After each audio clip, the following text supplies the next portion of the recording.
오늘은 우리 함께 나눌 말씀은 역대상 1장 1절에서 4절 말씀입니다. 역대상 1장 1절에서 4절 말씀. 우리 함께 한 목소리로, 짧습니다. 아주 짧아요. 한 목소리로 같이 읽도록 하겠습니다.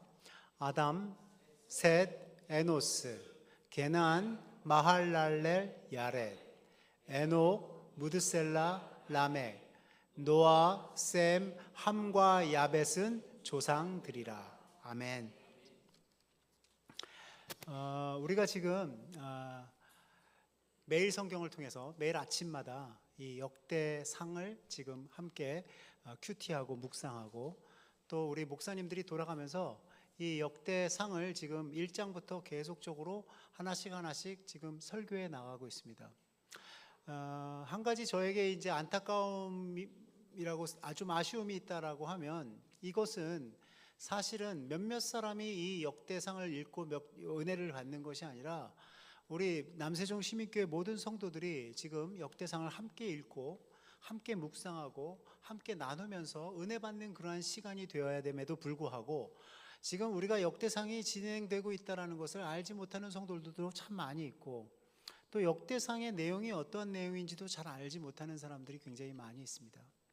그래서 제가 오늘 우리 역대상의 내용에 대한 약간의 개관이랄까요? 이 역대상이 어떤 말씀인지를 여러분들한테 소개하고, 여러분들이 아침마다 이 역대기를 읽으면서, 역대상하를 읽으면서 그 말씀 가운데서 은혜를 받고 그 말씀 가운데서 여러분들이 성장하기를 기대하는 마음으로 오늘 본문의 말씀을 준비했습니다.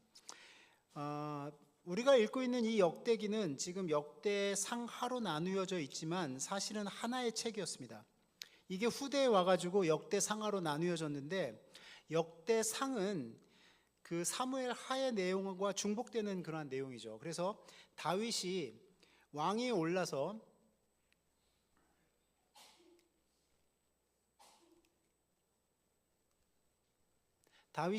올라가지고 여러분들 예루살렘을 정복하고 수도로 삼고 언약궤를 운반하고 안치하여서 나라를 견고하게 세워가는 그 장면이 이 역대상과 이 사무엘 상하와 좀 이렇게 중복되는 내용이 있습니다. 사무엘 하 내용과 중복되는 내용이 있죠. 그리고 역대하는 열왕기 상하의 내용과 중복되는 내용이 있습니다. 뭐냐면 솔로몬 왕에서부터 그 솔로몬 왕의 계보가 점점 내려가면서 솔로몬 왕의 아들이 이 나라를 둘로 나눠 놓죠. 그래서 북이스라엘과 남유다로 나눠 놓습니다. 그래서 그렇게 해서 내려가는 그 계보들을 이야기하는 그 과정 속에서 이제 나중에 그 나라가 멸망하고, 남유다가 멸망하고 바벨론에게 멸망해서 포로로 잡혀가는 장면, 또 다시 바사왕 고레스에 의해서 다시 본국으로 귀환하는 그러한 내용을 담고 있는 것이 바로 역대기, 역대상하의 내용입니다.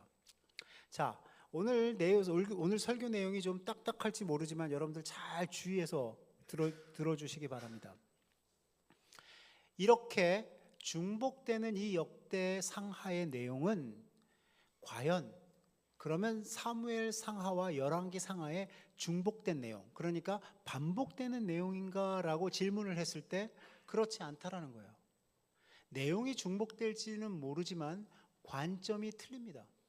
그러니까 그 관점이 틀리다라는 것은 이런 의미예요. 뭐냐면 열왕기 상하는 지금 이스라엘 남유다가 아직 멸망하지 않았어요.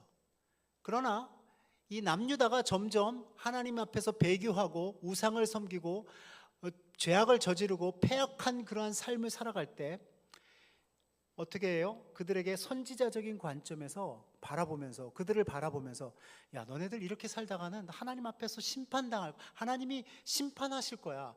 너 이렇게 살다가는 이 나라가 망할 거야. 앞으로 이렇게 될 거야 라고 경고의 메시지를 주는 것이 열왕기 상하예요. 그러니까 뭐예요? 점점 망해져 가고 있는 이 나라들을 향해서 누가요? 선지자 예레미야가 그들을 바라보면서 쓴 책이 바로 열왕기 상하입니다. 그러면 역대상하는 어떤 의미냐? 역대상하는 이미 멸망했어요. 멸망했고 바벨론의 포로로 잡혀갔습니다. 그래서 바벨론에서 포로 생활을 70년 동안 하다가 다시 하나님의 말씀대로 다시 귀화했어요. 예루살렘으로 다시 돌아왔습니다.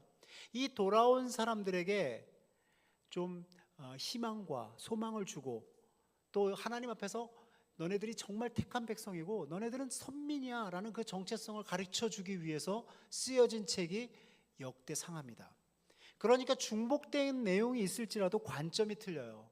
그래서 만약에 사무엘상, 열왕기 상하가 예언자적인, 선지자적인 그런 관점에서 말씀이 쓰여졌다고 하면, 역대상하는 제사장적인, 따뜻하게 품어주고 그들을 목양하는 그러한 제사장적 관점에서 쓰여졌다라는 것이 역대상하의 의미입니다. 역대상하의 내용이에요. 그래서 기록의 범위는 남유다 북이스라엘이 다 나오지만, 사무엘 상하와 열왕기 상하에는 다 나오지만, 지금 역대 상하에서는 남유다의 이야기가 중심으로 펼쳐지고 있습니다. 그래서 정말 이 열왕기 상하가 고발적인 그러한 성격을 가지고 있다면, 역대기 상하는 그들을 격려하고 그들을 회복하고 그들에게 소망을 주려고 하는 그러한 의미가 담겨져 있어요.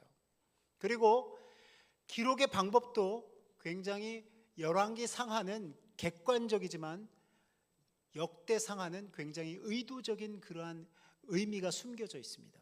그래서 우리가 역대 상하를 우리가 가만히 묵상하면서 거기에서 숨겨져 있는 그 비밀들을 발견하는 것이 굉장히 중요해요. 그래서 사실은 여러분들 그냥 지나쳐 버릴 역대 상하지만은 잘 묵상해 보면 이 역대 상하가 얼마나 이 성경에서 중요한 위치를 차지하고 있는지를 우리가 알 수 있다라는 것입니다. 이 역대기를 누가 썼는가라는 부분에 있어서는 많은 사람들의 의견이 있지만, 주로 대부분의 사람들이 이 역대 상하는 에스라가 썼다라고 전통적으로 이야기하고 있습니다. 물론 이 성경에 저자가 뚜렷하게 나와 있는 성경도 있어요. 이 성경은 누가 썼다라고 정확하게 언급이 되어 있는 성경도 있지만, 이 역대 상하는 누가 썼다라는 언급이 없습니다. 그러다 보니까 사람들이 추측하게 되는 거예요. 그래서 어떻게 추측했느냐, 그 추측이 굉장히 타당성이 있습니다. 그래서 누가 썼느냐? 에스라가 썼다. 왜 에스라가 썼느냐? 이스라엘 백성들이 다시 회개해서 돌아왔을 때 그들에게 말씀을 가르쳐주고 이 율법과 규례를 가르쳐주면서 그들이 하나님 백성답게, 하나님의 자녀답게 살아갈 수 있도록 그들을 가르치기 위해서 쓴 책이 바로 역대상하다. 근데 그러한 내용이 진짜로 에스라서에 나와 있어요. 우리 한번 같이 읽어볼까요? 시작. 이 에스라가 바벨론에서 올라왔으니 그는 이스라엘의 하나님 여호와께서 주신 모세의 율법에 익숙한 학자로서 그의 하나님 여호와의 도우심을 입음으로 왕에게 구하는 것은 다 받는 자이더니, 에스라가 여호와의 율법을 연구하여 준행하며 율례와 규례를 이스라엘에게 가르치기로 결심하였었더라. 아멘. 이거는 역대상하에 나와 있는 내용은 아니지만, 이 에스라서를 읽으면서 우리가 한 가지 발견하게 되는 것은, 바벨론의 포로에서 다시 회귀한 그 백성들에게 하나님의 말씀을 가르쳐야겠다, 저들에게 말씀을 연구해서 그 규례들을 가르쳐야겠다라고 결심한 사람이 바로 누구냐면 에스라예요. 그러니까 이 역대상하는 그러한 관점에서 쓰여졌다라는 것이죠. 그러니까 역대상하에 쓰여진 목적이 저기에 정확하게 나와 있는 거예요. 여호와의 율법을 연구하여 준행하며 율례와 규례를 이스라엘에게 가르치기로 결심하고 쓰여진 책이 바로 역대상하라는 것입니다. 그러니까 굉장히 중요한 책입니다. 저는요, 이 말씀을 읽으면서 여러분들에게 한 가지 말씀드리려고 하는 것이 있어요. 무엇이냐면, 저도 이 세종에 원래 맨 처음에 보람 세종시민교회 담임 목사로 청빙을 받았을 때 제 마음에 결심한 것이 있어요. 제 마음에 결심한 것이 무엇이냐면, 저 보람 세종시민교회 성도들에게 열심히 말씀을 연구해서 가르쳐야겠다, 성경 공부를 열심히 해야겠다라고 생각하고 제가 보람 세종시민교회에 제가 부임했습니다. 그래서 제가 거기에 있는 동안 우리 교회가 이렇게 합쳐지기 전까지 제가 했던 거라고는 말씀을 열심히 연구해서 그들에게 가르치는 거예요. 그런데 그것이 여러분들 이곳에 와서는 내 결심이 바뀌었는가? 이제는 이제 교회가 커졌으니까 열심히 전도하러 밖으로 나가고 막 열심히 좀 교회 홍보하고 막 교회를 막 부흥시키고 막 좀 사람들을 여기다 꽉 채워야겠다라는 그러한 결심으로 바뀌었는가? 그렇지 않다라는 거예요. 그렇지 않습니다. 지금도 여전히 이들이 배워야 될 것들이 너무 많고, 이들이 몸에 익혀야 될 규례들이 많고, 준행해야 될 하나님의 말씀이 많기 때문에 제가 이 남세종 시민교회, 그러니까 보람과 소담이 합쳐진 이 교회가 더 말씀을 연구해서 열심히 가르쳐야겠다라는 그 결심이 지금도 변치 않아요. 그러니까 그것이 어떠한 열매를 거두느냐, 그것은 어떠한 열매를 거두느냐면 그 말씀과 규례를 열심히 배우면 우리 마음 가운데서 그러한 결단이 일어납니다. 그러한 결심이 일어나요. 아, 하나님의 말씀이 진리의 말씀이구나. 아, 하나님의 말씀을 진리의 말씀으로 받아들이고 그 말씀대로 준행하면서 살아야겠구나 라는 그러한 결단이 우리 마음 가운데 드는 것입니다. 여러분들 잘 생각해 보세요. 하나님께서 우리를 너네들 그 율례와 율법과 그 규례들을, 율법들을 잘 지켜야지만 내가 너희들을 구원할 거야. 너네들을 선택된 민족으로 삼을 거야. 아니, 너네들을 내 자녀로 삼을 거야 라고 얘기하지 않으셨어요. 어떻게 해요? 하나님의 온전한 은혜, 하나님의 그 구속의 은총으로 우리를 하나님의 자녀 백성으로 삼아놓고, 그리고 하나님의 자녀, 하나님의 백성들은 이 말씀대로 살아가야 돼 라고 우리에게 규례와 율례를 주신 것입니다. 그렇기 때문에 이 규례와 율례를 누가 열심히 공부하고 연구하고 그 말씀을 준행하면서 살아야 되냐면, 내가 하나님의 자녀라는 확신이 있는 사람들, 나는 하나님의 백성이야, 나는 구원받은 사람이야, 나는 예수 그리스도의 보혈의 피로 구원받은 하나님의 백성이야 라고 하는 사람들은 열심히 이 말씀을 공부하고 배우고 익혀야 된다는 거예요. 왜요? 거기에 우리가 어떻게 살아야 될지에 대한 그 규례와 율례가 다 들어가 있기 때문에 그렇습니다. 그래서 이 말씀 공부는 우리 어린 학생들로부터 나이 드신 어르신까지 쉬지 말고 계속적으로 공부해야 돼요. 계속적으로 공부해야 되는 이유가 하나 있습니다. 그 이유가 바로 무엇이냐면 이런 거예요. 저희 어머님이 이제 86세가 되셔서, 이제 저희 어머님 참 대단하신 분이에요. 저희 어머님은 60세에 운전면허증을 따셨어요. 그래가지고 60세에 운전면허증을 따셔가지고 83세까지 몰고 다녔었어요. 그리고 점점 이제 연세 드시니까 제가, 어머님 이제 차 운전하시면 안 됩니다. 그래서 차를 제가 여러분들 어떻게 생각할지 모르지만 차를 뺏어왔어요. 그러고서는 저희 어머님이 너무 아쉬워하세요. 야, 빨리 차 갖고 와, 나 불편해 죽겠어. 그러면 제가 또 설득합니다. 어머님 차 운전하시면 안 됩니다. 그 연세에 차 운전하시면 큰일 납니다. 지금도 어머님 사고 기록이 너무 많아요. 그러니까 마지막 사고는 벤츠를 옆으로 쫙 긁어버리셔가지고, 그래가지고 보험 처리했지만 그래도 꽤 큰 돈이 들어갔습니다. 안 돼요. 어머니 하시면 안 됩니다. 그럼 나보고 어떻게 하라는 거냐? 어머님 택시 타고 다니세요. 택시 부르면 언제든지 옵니다. 그래서 제가 양반콜이라는 걸 가르쳐 드렸어요. 양반콜이라는 게 있어요. 전화만 하면 거기서 몇 시에 어디로 갑니다. 그러한 콜택시가 있어요. 그래서 그 전화번호 주고 여기에 해서 이렇게 다니시면 됩니다. 그런데 제가 어머님 차를 이렇게 가져왔잖아요. 그러니까 좀 미안한 마음이 들어서 제가 그랬어요. 어머니 택시비는 제가 다 댑니다. 어머니 택시 타고 다니는 건 제가 다 대드릴 테니까 걱정하지 마시고 택시 타고 다니세요. 그리고선 제가 저희 어머니에게 뭘 줬냐면 크레딧 카드를 줬어요. 그래서 택시를 탔을 때는 다른 데는 사용하지 마시고요, 택시를 타셨을 때는 꼭 이 카드를 사용하세요 하고 저희 어머님에게 드렸어요. 근데 그 이후로 우리 어머니가 분명히 택시를 타고 대전역도 가고, 택시를 타고 대전역에서 집에도 오고 교회도 가고 뭐 여기저기 다녔는데 크레딧 카드 사용 내역이 없는 거예요. 그래서 제가 며칠 전에 물어봤어요. 어머님 그렇게 택시 열심히 타고 다니면서 왜 카드 안 쓰세요? 그랬더니 저희 어머님이 그러시더라고요. 무슨 카드? 무슨 카드? 그래서 아니 어머님 제가 그 택시 탈 때 사용하시라고 카드 드렸잖아요. 아 그래? 언제 줬어? 제가 며칠 전에 드렸잖아요. 그랬더니 아 맞다, 뭐 받은 것 같기는 해. 근데 내가 몰랐네, 사용을 못했어. 그래서 제가 어머님한테 어머님 꼭 여기 지갑 여기에 있는 이 하얀 카드가 이 택시 탈 때 쓰는 카드니까 제가 드린 거니까 꼭 사용하세요. 그리고 제가 며칠 전에 얘기했어요. 제가 왜 이 얘기를 하냐면요, 우리가요, 우리에게 주어진 그 혜택, 우리에게 주어진 보너스 같은 인생, 우리에게 주어진 우리의 감사함으로 받아들일 수밖에 없는 그 하나님의 백성에 대한 그 권세, 그 놀라운 은혜를 잊어버리면요, 그것을 못 누리고 살아요. 그러니까 여러분들이 열심히 배워야 되는 거예요. 내가 어떠한 존재인지를, 나의 정체성을, 내가 어떠한 사람인지를, 나를 하나님이 어떻게 부르셨는지를, 나를 어떻게 사용하는지를 우리는 열심히 배워야 돼요. 둘 중에 하나 하셔야 돼요. 가르치든지 뭐 하든지 배우든지.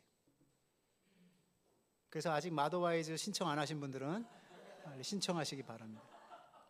자, 그래서 이 역대기가 이렇게 이러한 규례와 그 말씀을, 율법을 가르치기 위해서 에스라가 이렇게 준비하고 네 가지 그러한 그 주제로 이야기하기 시작합니다. 그 네 가지 주제가 뭐냐면, 첫 번째는 뭐냐면 족보예요. 이 족보를 가지고 왜 얘기하는가? 너네들이 그냥 태어난 민족이 아니야. 너네들이 역사와 전통을 자랑하는 이런 민족이야. 너네들이 지금 바벨론에서 포로로 살고 있다가 다시 돌아와서 너네들의 민족의 정체성을 잘 알지 못하는지 모르겠지만 사실은 아니야. 너네들은 위대한 백성이야.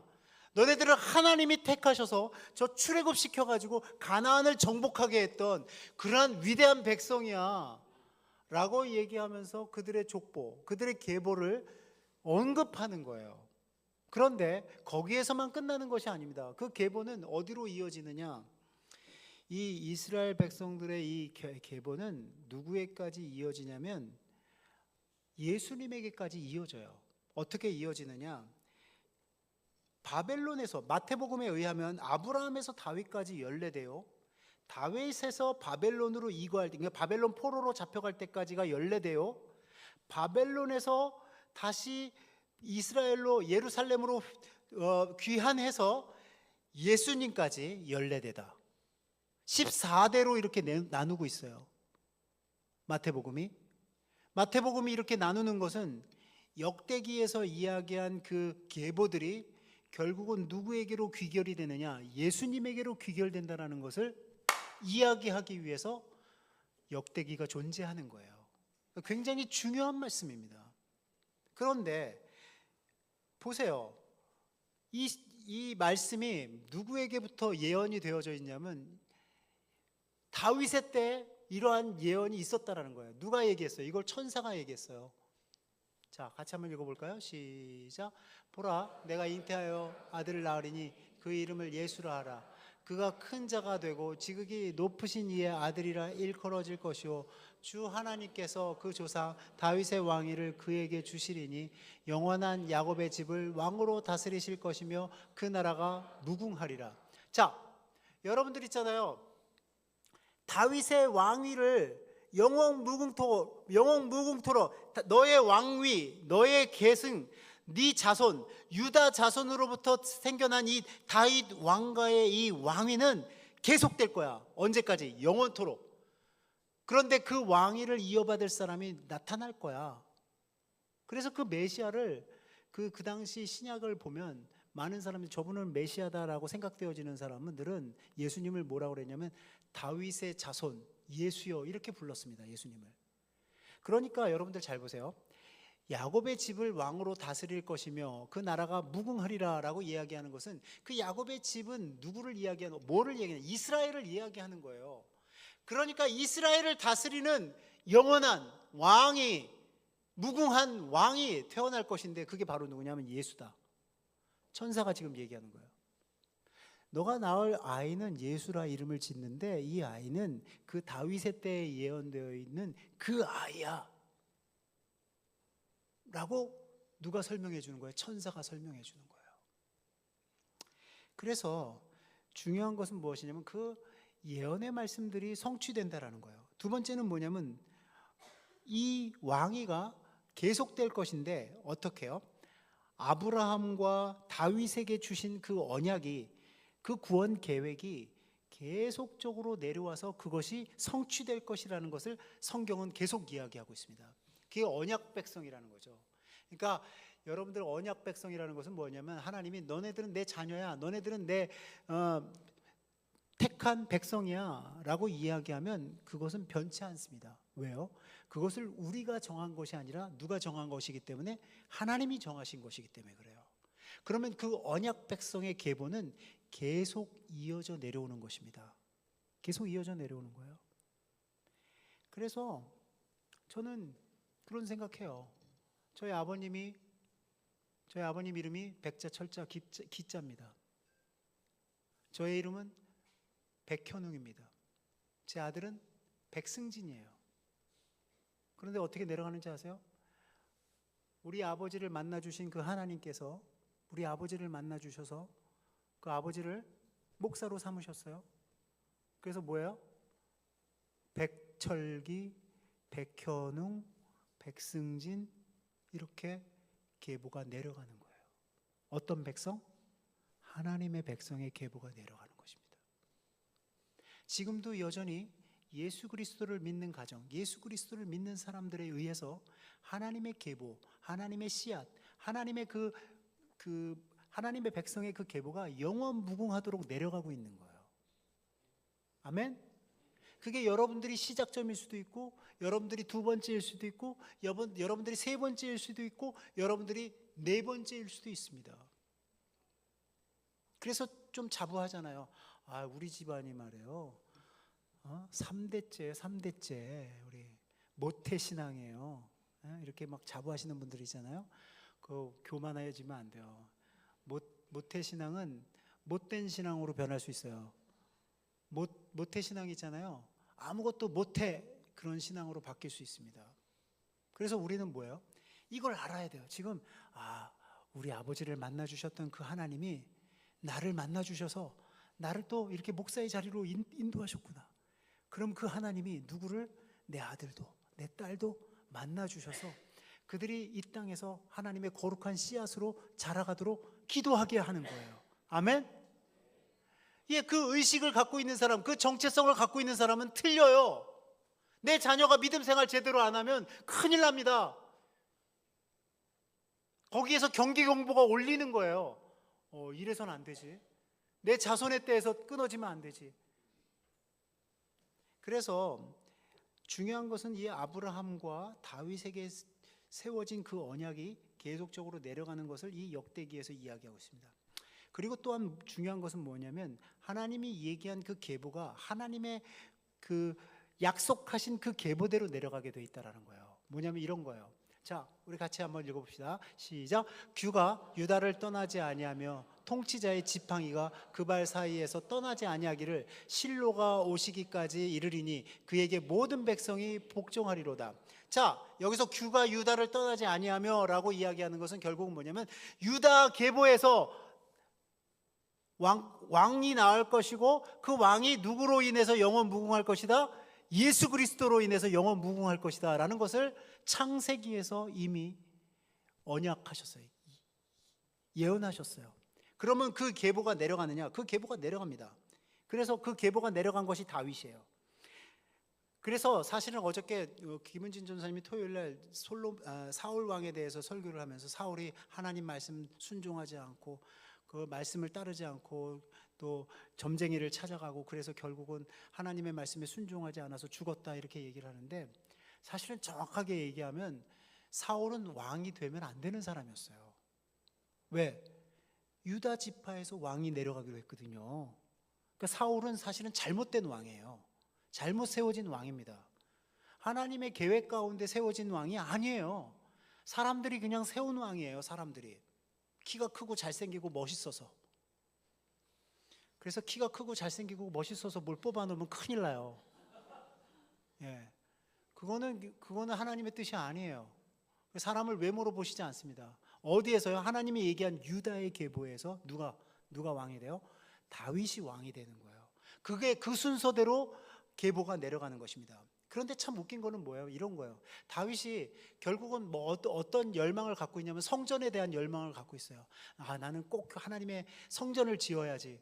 이런 열망이 있는데 하나님께서 뭐라고 너는 전쟁에서 너무 피를 많이 흘렸기 때문에 너는 지을 수가 없어. 한 아들이 나올 거야. 그 아들이 성전을 지을 거야. 그러면 당연히 우리는 그 말씀을 읽으면서 솔로몬을 생각하죠. 그렇죠? 솔로몬이 성전을 건축했기 때문에. 근데 영적인 의미로 가만히 바라보면 다윗의 계보에서 나타나실 그 누군가가, 그 메시아가 뭐를 세운다? 성전, 교회를 세운다 라는 것을 우리가 알 수 있어요. 영적인 눈으로 바라봤을 때. 거기서 그 한 아들은 솔로몬만을 이야기하는 것이 아니구나. 다윗의 계보에서 누군가가 나타나서, 메시아가 나타나서, 하나님의 계보의 왕이 나타나서 하나님의 성전을 지으겠구나. 그런데 놀랍게도 예수님이 그렇게 말씀하세요. 내가 이 반석 위에 내 교회를 세우리니 음부의 권세가 틈타지 못할 것이다. 이렇게 예수님이 말씀하십니다. 그러니까 중요한 것은 무엇이냐면 우리가 영적인 눈으로 바라보면 모든 것이 다 누구에게로 귀결이 되느냐, 누구에게로 흘러가느냐, 예수님에게로 흘러가요. 그러니까 역대기를 읽으면서도 우리가 뭘 기억해야 되냐면 이 역대기에 많은 족보들, 많은 사람들, 많은 하나님의 백성들이 쭉쭉쭉쭉 내려가면서 하나의 계보가 내려가는데 그 계보가 누구에게로 가느냐? 예수님에게로 간다라는 거예요. 그래서 이렇게 얘기해요. 우리 같이 읽어봅시다. 시작. 너희가 성경에서 영생을 얻는 줄 생각하고 성경을 연구하거니와 이 성경이 곧 내게 대하여 증언하는 것이니라. 아멘? 예, 우리는 성경을 보면서 이 관점이 있어야 돼요. 성경을 바라보면서 이 성경의 내용은 다 누구에게로 귀결이 된다? 예수님에게로 귀결이 되는구나. 우리의 메시아, 우리의 구원자 예수님에게로 흘러가는구나 라는 것을 우리가 깨닫게 되는 것입니다. 그래서 오늘 본문으로 들어가 보면 우리 본문이 참 특이하죠. 여러분들 생전 처음 이런 본문을 들어보셨을 거예요. 어떻게 해요? 자, 아담, 셋, 에노스. 자, 이거 가지고 설교를 하려니까 도대체 이거 아담, 셋, 에노스 가지고 어떻게 설교를 해야 되나. 그런데 여러분들 제가 아까도 얘기했지만 우리는 계보를 이렇게 이해하잖아요. 누구로부터? 예수님에게로부터. 그러니까 마태복음은요, 여러분들 마태복음은 아브라함에서부터 연례되어 다윗에게서부터 연례되어 바벨론에서부터 돌아가서 연례대가 예수님이라고 이야기하면서 예수님의 계보를 얘기하잖아요. 근데 누가복음은 달라요. 또 누가복음은 관점이 다릅니다. 어떻게 해요? 예수님에게로부터 올라가요. 그 계보가. 그래서 누구에게로 가요? 아담에게로 갑니다.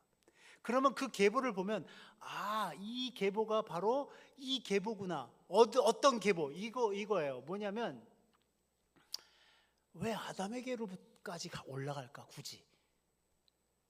이게 복음의 역사예요. 뭐냐면 아담이 하나님의 말씀을 순종하지 못하고 이 선악과를 따먹은 그 사건 때문에 아담에게로 가는 거예요. 왜 우리에게 구원이 필요합니까? 왜 우리에게 죄의 역사가 있는 거예요? 왜 우리에게 하나님의 그 은혜가 필요한 거예요? 왜 은총이 필요합니까? 하나님의 구속이 왜 필요합니까?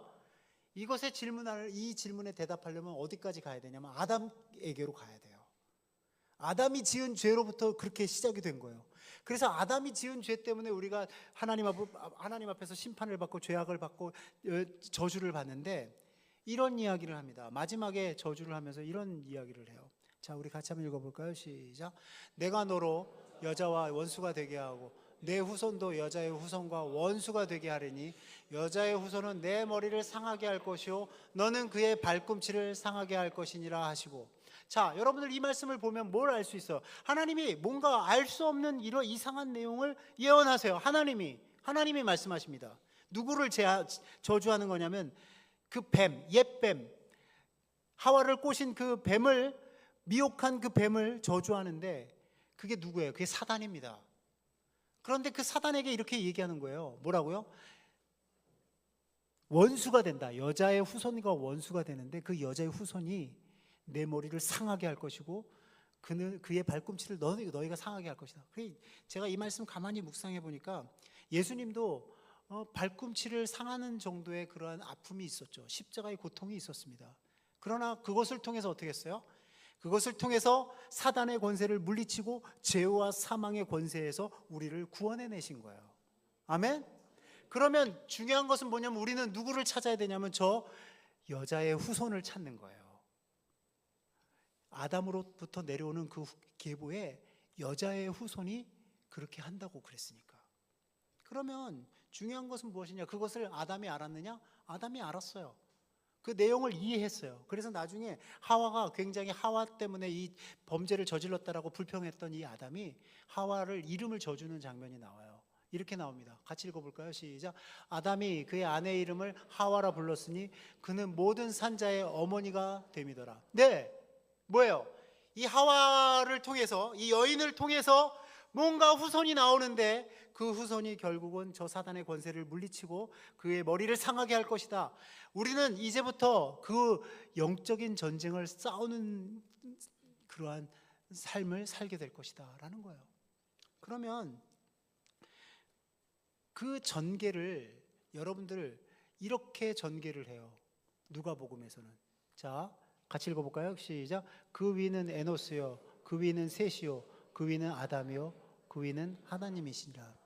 예, 원래는 저렇게 아담에서부터 내려오는 계보를 얘기했던 그 역대기나 마태복음의 내용과는 달리 누가복음은 누구에게로부터? 예수님에게로부터 쭉 올라가 가지고 에노스, 셋, 아담.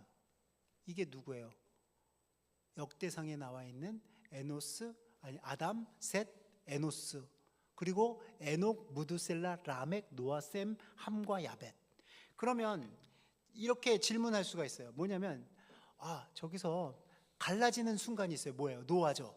노아는 이제 모든 그 이전의 사람들이 다 죽고 노아부터 새롭게 시작하는 거예요. 그렇죠?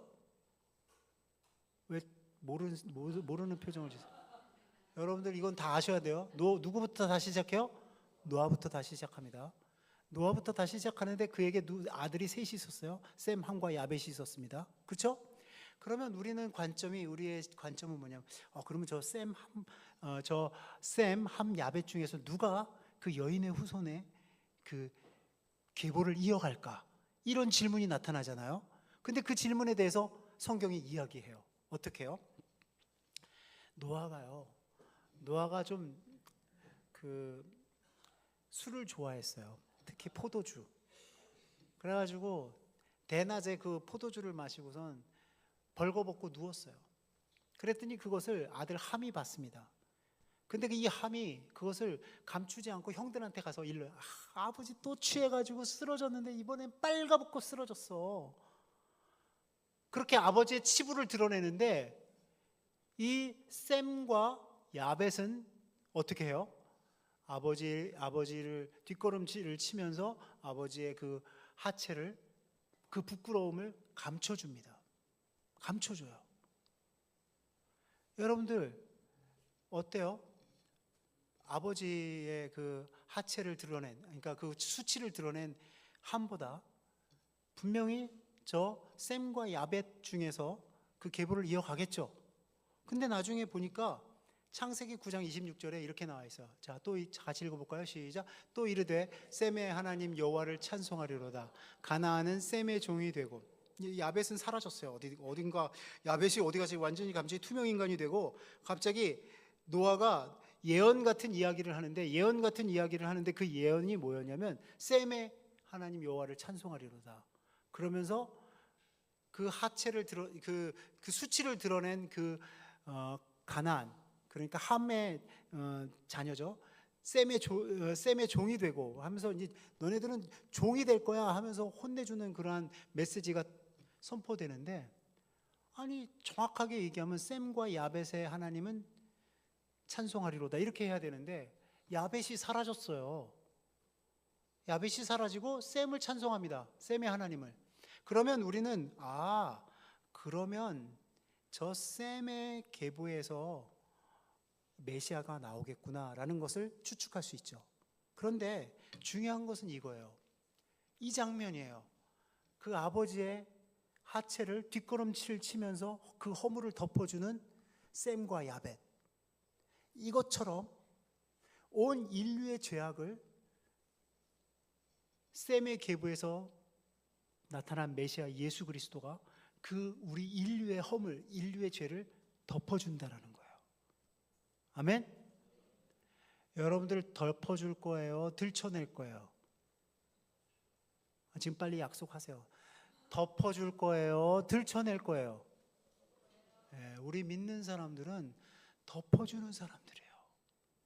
사람들을 살리는 사람이지 그 수치를 드러내는 사람들이 아닙니다. 우리 믿는 사람들은 이걸 분명하게 알고 있어야 돼요. 근데 그것을 찬양하면서, 누가 찬양하면서? 다윗이 찬양하면서 이렇게 찬양했어요. 자, 우리 같이 한번 읽어볼까요? 시작. 허물의 사함을 받고 자신의 죄가 가려진 자는 복이 있도다. 누구예요? 허물의 사함을 받고 자신의 죄가 가려진 자는 복이 있도다. 누구예요? 우리예요. 우리가 죄악이 많음에도 불구하고, 허물이 많음에도 불구하고 하나님께서 그 예수 그리스도의 보혈로, 그 십자가의 고통으로 우리의 죄값을 대신 치렀다라는 거예요. 아멘? 그래서 우리의 죄가, 우리의 허물이 덮어졌어요. 그러니까 로마서에서 뭐라고 얘기하냐면 이렇게 얘기해요. 같이 읽어볼까요? 시작. 모든 사람이 죄를 범하였음에 하나님의 영광에 이르지 못하더니 그리스도 예수 안에 있는 구속 속량으로 말미암아 하나님의 은혜로 값없이 의롭다 하심을 얻은 자 되었느니라. 자, 여러분들이 열심히 노력해서 열심히 착하게 살고 열심히 정직하게 살고 열심히 의롭게 살아서 하나님이 여러분을 의롭다라고 칭해준 것이 아닙니다. 아니에요. 여러분들이 수고해서 얻은 게 아니고 전적인 하나님의 은혜로 값없이 의롭다 하심을 얻었어요. 그런데 꼭 여러분들 모습을 보면 꼭 값을 치른 사람들처럼 굴어요. 내가 어떻게 살았는데 나 법 없이도 사는 사람이야 이러면서 굉장히 의로운 척들을 하는데 그렇지 않습니다. 여러분과 저도 하나님 앞에서 허물이 많고 죄가 많은 존재예요. 그런데 어때요? 보세요. 뭐라고 얘기해요? 그리스도 예수 안에 있는 구속, 속량으로 말미암아. 저 속량이 무슨 뜻인지 아세요? 속량이 뭐냐면 값을 주고 사는 것, 노예를 갖다가 값을 주고 살 때 속량이라고 얘기해요. 그걸 구속이라고 얘기합니다. 그래서 내가 지금 여러분들에게 이야기하는 이 모든 이야기는 구속사적인 관점에서 이야기하는 거예요. 구속사적인 관점에서. 아멘?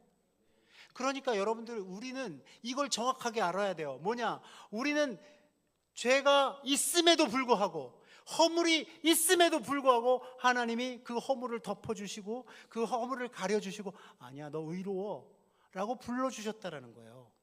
그러니까 이제 너는 의롭다라고 불러줬으니까 어떻게 살라고요? 하나님의 말씀을 열심히 연구하고 공부하고 그 율례와 규례를, 법도를 배워서 그 말씀에 합당하게 살아야 돼라고 주어진 것이 하나님의 말씀이에요. 아멘? 그러면 공부해야 돼요? 안 해야 돼요? 연구해야 돼요? 안 해야 돼요? 예! 아니 새로 오신 분이 이렇게 열심히 대답을 해주시니까 제가 힘이 나네요. 예. 좀 계속 나오시면 안 돼요? 우리 교회는 그렇게 막 열성적으로 반응하시는 분이 없어가지고 제가 힘이 들어요. 좀 가만히 앉아 계시잖아요. 가만히. 네. 해야 돼요. 왜요? 우리가 어떠한 존재인지를 배워야지만, 어떻게 우리는 구원받았는지를 알아야지만, 우리가 어떠한 그러한 은총과 은혜를 받은 사람인 줄 알아야지만 그런 사람답게 사는 거예요. 이거를 여러분들은 자신이 할지 모르지만 자꾸 잊어버려요. 잊어버립니다. 우리 어머니가 크레딧 카드 지갑에 꽂고 있으면서 잊어버리듯이 말이에요. 그래서 여러분들, 로마서는 이렇게 우리에게 당당하게 얘기해요. 자, 같이 읽어봅시다. 시작. 그러므로 이제 그리스도 예수 안에 있는 자에게는 결코 정죄함이 없나니. 이거 여러분들 오해하지 마세요. 이렇게 오해하시는 분들 있어요. 야, 이제 나 예수님 믿으니까 무슨 죄를 져도 나한테 뭐라고 그러지 마. 나는 이제 정죄함이 없어. 나를 정죄하려고 들지 마. 이렇게 생각하는, 이렇게 무식하게 저 성경을 이해하시는 분들이 있는데 그렇지 않습니다. 그 얘기가 아니에요. 누구 안에 있는 자에게? 예수님 안에 있는 자에게. 누가 주인인 자에게? 예수님이 자신의 주인인 자에게. 예수님이 내 안에 있고 내가 예수님 안에 있는 자에게 정죄함이 없는 것입니다. 왜요? 그는 점점 그 죄와 멀어지기 때문에 그래요. 아멘? 그는 점점 죄를 물리칠 것입니다. 그는 점점 죄와 싸워 이길 거예요. 그렇기 때문에 그에게는 정죄함이 없는 거예요. 왜냐? ing 중이거든요. 지금 죄와 싸워서 이겨가는 중이거든요. 그러니까 여러분들은 정죄함이 없는 거예요. 믿으십니까? 근데 여러분들 앉아서 가만히 싸우지도 않고 죄와 싸우지도 않고 죄와 들어오면 아유 어쩌서 오호라 공부하는 자로다, 누가 이 사망의 몸에서 나를 건져내랴 이러고 앉아 있으니까 여러분들에게 이 얘기하는 거예요. 성령의 생명의 법이 죄와 사망의 법에서 너희를 해방했다라고 선포하는 거예요. 그러니까 예수 그리스도 안에 있는 자에게는 뭐가 없다고요? 정죄함이 없는 것입니다. 아멘. 그것을 여러분들 깨닫고 여러분들의 정체성을 깨닫고 이 역대기에서 이스라엘 백성들의 정체성을 깨우쳐 주듯이 저도 여러분들에게 여러분들의 정체성을 깨워드리는 거예요. 그래서 그 정체성을 회복하시고 이 땅에서 거룩한 백성, 하나님의 자녀, 하나님의 나라로 살아가는 저와 여러분 되시기를 주님의 이름으로 간절히 축원합니다.